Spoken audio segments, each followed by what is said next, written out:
the island in Lagos, gleaming beauty, air-conditioned lobby, American returnee behind the desk, well-dressed, confident with what he genuinely believed was a groundbreaking idea: virtual customer service in Nigeria. Now, if you know Lagos, you know this market doesn't play by textbook rules. It runs on relationships. Face to face, I know somebody who knows somebody. He offered me a 1.5% commission plus my salary. 6 months later, that 1.5% had grown so large, he called me back to the table. Not to say well done to me, not to give me a raise, but to cut my pay, because my earnings had outpaced his own take home. That moment taught me more about brand building than any classroom ever could. Because here is what nobody talks about. The brands that actually win in markets, they are not doing anything complicated. They are just asking a completely different question. Today, I'm giving you the 4-step framework I built from that experience. Not from a lecture hall, from the market itself. Hi, I'm Olawale Jimo, and this is GidiGrit. Let's get gritty.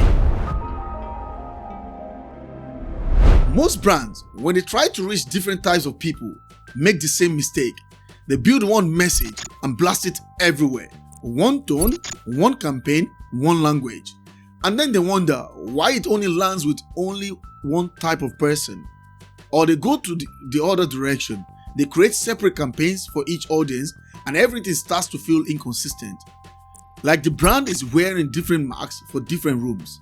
Neither works long term, and here is why. They are starting with the brand, they are asking, how do we get people to accept what we've already built? That's backwards. When I walked into that Lagos office in 2013, I didn't ask how I could make the Nigerian market accept a Western service model. I asked, what does this market actually need? And how does this service fit into that? That shift in question changed everything. The challenge of building for diverse audience isn't just demographic. It's not just age or geography or income bracket. It's psychographic. It's what do those people care about deeply? What keeps them up at night? What do they aspire to? And those questions, once you learn to ask them well, reveal something powerful, that underneath the surface, people want the same things. They want to feel seen. They want to trust who they are buying from. They want to feel like the solution was made for them. My job back then was to make every potential client feel exactly that. So how did I do it? 4 things: field tested, Lagos born, no textbook involved. Step number 1, stop guessing and start mapping. Most brands think they know their audience. They don't. They know their demographic. That's not the same thing. Demographics tell you who someone is. Psychographics tell you what keeps them up at night. When I walked into that Lagos market, the first thing I built wasn't a pitch, it was a map. Not industry mindset. Who is the decision maker? What's their Monday morning pressure? What does winning look like to them? For some clients, the pain was overwhelmed, stress to team. For others, it was image. They wanted to project a bigger, more professional operation. For the banks, it was compliance metrics and seamless real-time automated responsive client relationships. Same service, 3 completely different entry points. 3 different conversations, 1 core offer. Presented through the lens of their pain, not mine. That's audience layering, and is the first reason the 1.5% started compounding. Step number 2, don't wait to be found. I didn't sit in an office waiting for referrals. I picked up my phone, I showed up at networking events, I leveraged human networks, not social media. People introductions, warm doors, and here's a single tactic that unlocked more boardrooms than anything else. A free service delivery audit. I would walk into a business, study how they were handling customer interactions, and come back with a written report. No charge, no pitch, just value up front. By the time I sat back down with the decision maker, I wasn't selling anymore, I was solving.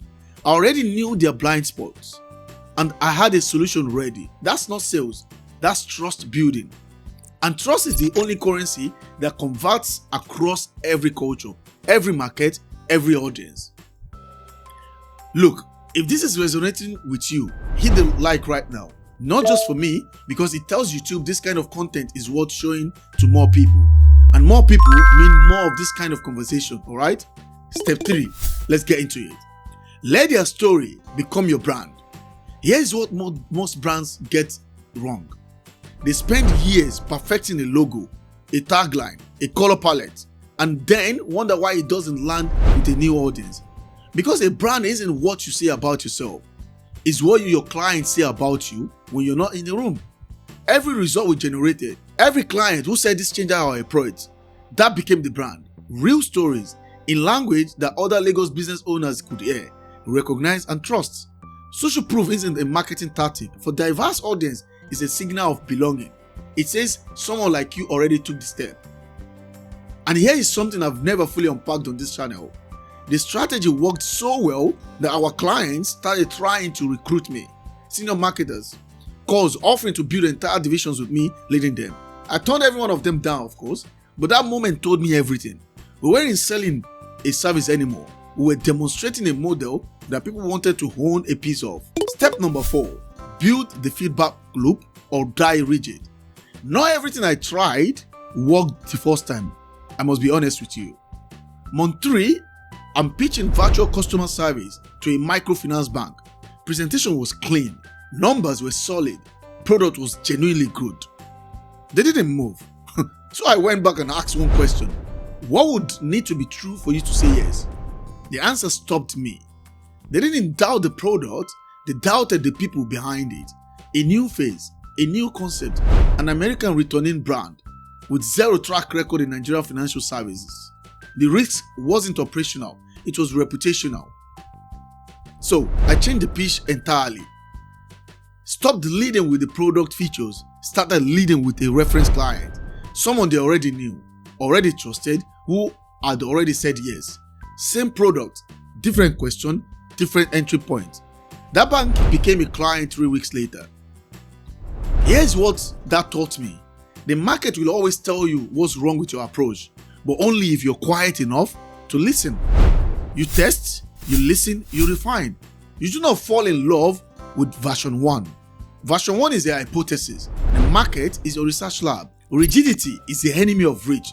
I've seen brands with extraordinary products fail to cross cultural lines. Not because the product was wrong, but because they refused to let the market teach them anything. They came in with the answer. They left without the clients. Your brand strategy isn't a document you file and forget. It's a living system, and diverse audience will stress test it in ways your own instinct never will. That is not a problem. That is the job. Remember, I told you the CEO called me back to the table. Here's what actually happened. I stayed at that company for about 14 months in total. The first 6 were focused on growth. The model was working. The numbers were compounding. Opportunities were coming in faster than we had imagined. Then, the board restructured my commission from 1.5% to 0.9%. Now, the CEO was a good man. I want to be clear about that. We had real trust between us. The kind that's built over time. We had even gone on holiday together with his family. But business agreements aren't sustained by goodwill alone. They are sustained by clarity and by consistency. And above all, an agreement is an agreement.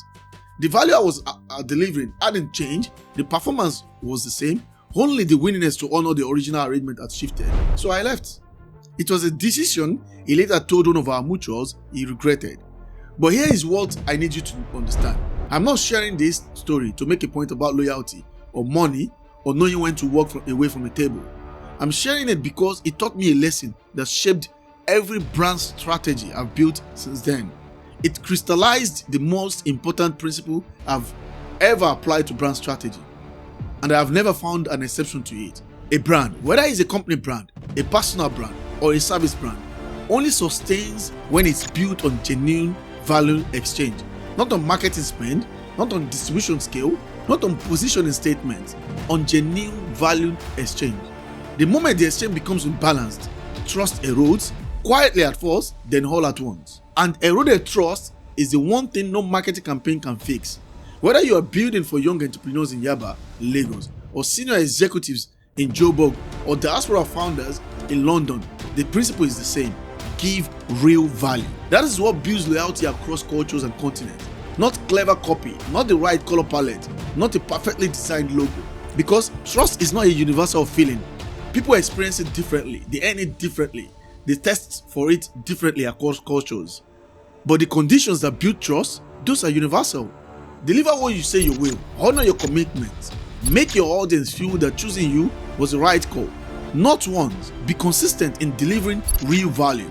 That works in Accra. It works in Nairobi. It works in Toronto. It works in London. It's not a marketing theory. It's a market reality. Let me bring it all together for your quick recall. 4 steps, 1 principle built to win a diverse customer base. Number 1, map them psychographically. Know their pressure points and their aspirations. Number 2, go to them first. Use every channel available and lead with value before you ask for anything. Number 3, let their stories build your brand. Let social proof do the heavy lifting, especially across cultural lines, where trust must be earned, not assumed. And number 4, stay flexible. Build a feedback loop. Test, listen, and refine. The market is your compass and will tell you what works if you're paying attention. And the principle that holds all these 4 together is real value exchange. Exceed expectations, deliver more than you promised, consistently and every time. That's the framework and its underlying principle. Tested in the field, not borrowed from a case study, and it works. Whether your audience is a 28-year-old e-commerce founder in Yaba, Lagos, or 55-year-old MD in London. 13 years ago, I took a 1.5% commission on an idea that the market wasn't sure it wanted. Within 14 months, that idea generated multi-million naira contracts across some of Nigeria's most established financial institutions and growing SMEs. Not because of a massive budget, not because of a complex strategy deck, because someone took the time to understand who the people were, what they actually needed, and how to earn their trust. And then showed up the same way consistently until the market had no choice but to respond. That's the work. It wasn't about the money. It wasn't about the strategy. It was about the decision to deliver genuine value before the market decided whether you deserved it to be there. That's the hardest thing in brand building. Not the tactics, not the frameworks, not the audience mapping. The decision to show up fully for people who haven't given you permission yet. Every diverse audience you would ever try to reach is asking one question. Before they ask the price, before they read the testimonials, before they even book or look at your product, is this person really here for me, or they are here to extract something from me? Your brand answers that question. Every single touch point, every piece of content, every conversation. I didn't have a bigger budget. I didn't have a stronger product. I didn't have a more sophisticated campaign. I had a different question. And if you're building a brand for audiences that don't look like the ones in the Harvard business case studies, you now have the framework. Answer it well, and the commission takes care of itself. I've watched Western brands walk into African markets with budgets I've never heard and fail inside 18 months. Not because the product was wrong, but because the relationship was wrong. They came to sell. The market wanted a partner. The 4 steps we walk through today: psychographic mapping, proactive trust building, social proof as belonging signal, and the feedback loop keeps you honest. That's not a brand strategy. That's a relationship architecture, and it works anywhere, regardless of the market structure. Here's what I want you to do right now. Take 1 step from today, just 1, and tell me in the comments how you're going to apply it this week. Not 5 steps, not the whole framework, 1. Because that's how the work actually gets done. Don't club it together. Take them one after the other. If this resonates with you, there are 2 videos on this channel going deeper. Why Western expansion in Africa keeps failing, and how business schools got Africa wrong. Links in the description below. Subscribe to GidiGrit if you want strategies built in the field, not borrowed from a textbook. Built for founders who want the gritty reality, not the focus group version. Hi, I'm Olali Jimo. This is GidiGrit. I will see you in the next one. Stay smart, start winning, let's get gritty. Thanks for now. See you later. Cheers.